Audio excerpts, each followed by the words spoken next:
Have you ever worked with a real estate broker? Or maybe you're planning to. You might have noticed things can work very differently depending on where you are in the world. Today we're diving into the key differences between real estate brokers in the Philippines and in North America. We'll talk about how they operate, the tools they use, and what you should expect when working with them.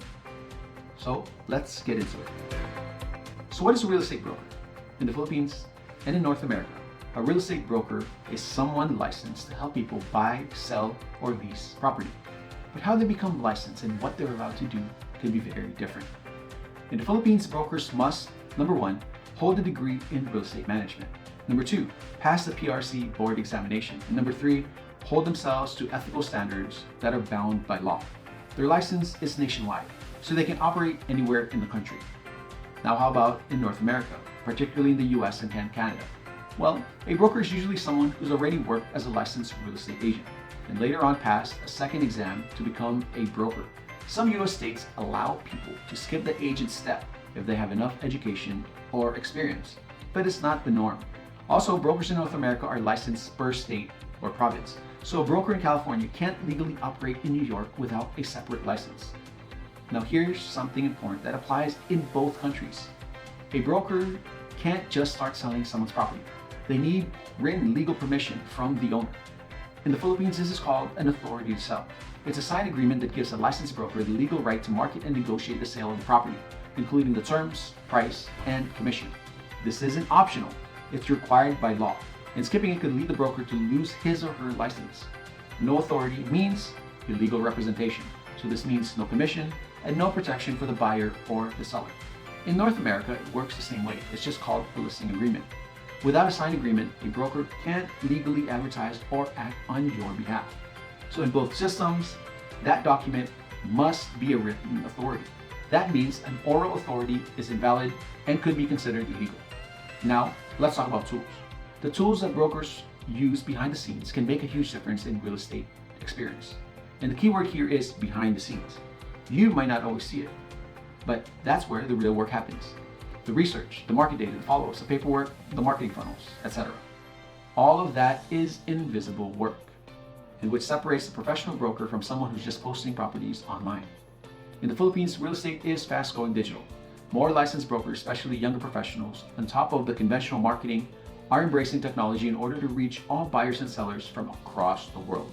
Philippine brokers rely heavily on targeted social media ads, listing portals like Lamudi and Property, email automation systems, the use of video content for marketing, using national broker networks like Revap or PowerApp, and attending real estate conferences for brokers and salespersons. Additionally, some of the top brokers even have and maintain an exclusive company listing website to reach OFWs and foreign investors. But here is an important warning. Unlicensed practice is rampant in the Philippines. There are many people who call themselves brokers but have no license. They operate on Facebook, in chat groups, and rely on referrals, often skipping legal safeguards entirely. Working with them puts you at the risk of fraud, fly-by-night service, unenforceable contracts, and even legal repercussions. So always, and I mean always, ask for your broker's PRC license number, because when it comes to buying property, trust isn't enough. Compliance is everything. It's not just about following the law. It's about protecting yourself from fake titles, unrecorded deals, and legal headaches. And most of these illegal practitioners target unsuspecting OFWs with money with offers of great deals. Brokers rely heavily on MLS systems. Most transactions are transacted digitally. Many predictive tools like Zillow and Redfin are available to all, meaning brokers don't have a monopoly in the most up-to-date data, unlike in the Philippines where brokers have all that data. As for unlicensed practices, it does happen, but it's very rare, heavily penalized, and closely watched by real estate commissions. And it's actually not the same. The unlicensed practice is typically people trying to wholesale properties without a license. Individuals helping friends sell their properties, which is actually illegal. Out-of-state agents trying to operate across border, and people acting as consultants when they're not. Anyone caught operating without a license can face large fines, cease and desist orders, and criminal charges. Additionally, public license verification is just a quick online search away. So while both countries say it's legal to practice without a license, it's far more common in the Philippines, and it's up to the buyer or seller to take the necessary precautions. North America definitely gets the win in protecting consumers. Now, let's talk about processing, paperwork, and due diligence. Here's where things diverge. How are deals processed? In North America, the broker manages the negotiation. But once there's a signed deal, a separate title company or escrow service takes over. They handle title checks, fund disbursements, and legal paperwork. Everything is done digitally, contracts are signed via DocuSign, closings are tracked with secure systems. Now, let's take a look at the Philippines. It's a totally different story. The broker handles almost everything, from title transfers, BIR paperwork, registry of deeds, and tax payments. And yes, everything is done manually. Wet ink signatures are still the standard. Digital signatures are not accepted for most legal documents. And for overseas clients, documents must be authenticated either by apostille or through a Philippine consulate. This makes overseas transactions slower and more complex. Now, let's clarify one last thing. Due diligence. In North America, due diligence means property inspections. They're checking for water damage, structural issues, termites and molds, etc. The focus is on the physical condition of the property. But in the Philippines, due diligence is all about the legal side. Brokers check if the title's clean, if the taxes are paid, if the seller is the rightful owner, and if the property has legal issues or liens. In short, due diligence means document verification. If you skip it, you risk buying a property with a fake title or unresolved claims. So what's it actually like working with brokers in both regions?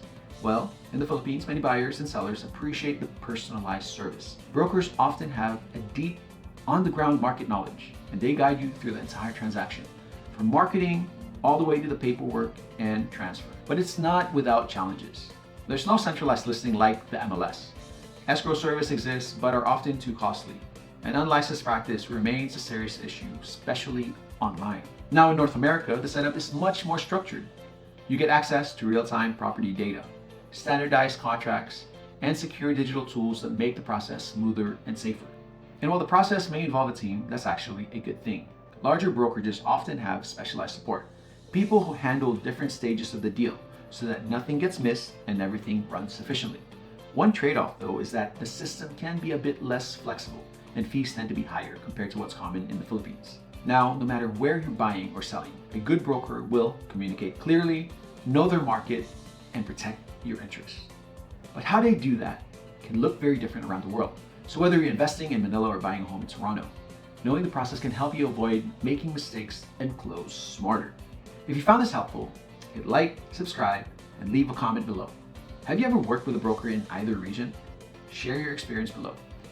My name is Miguel Thibodeau. I am a real estate broker, helping you turn opportunities into investments. See you in the next video.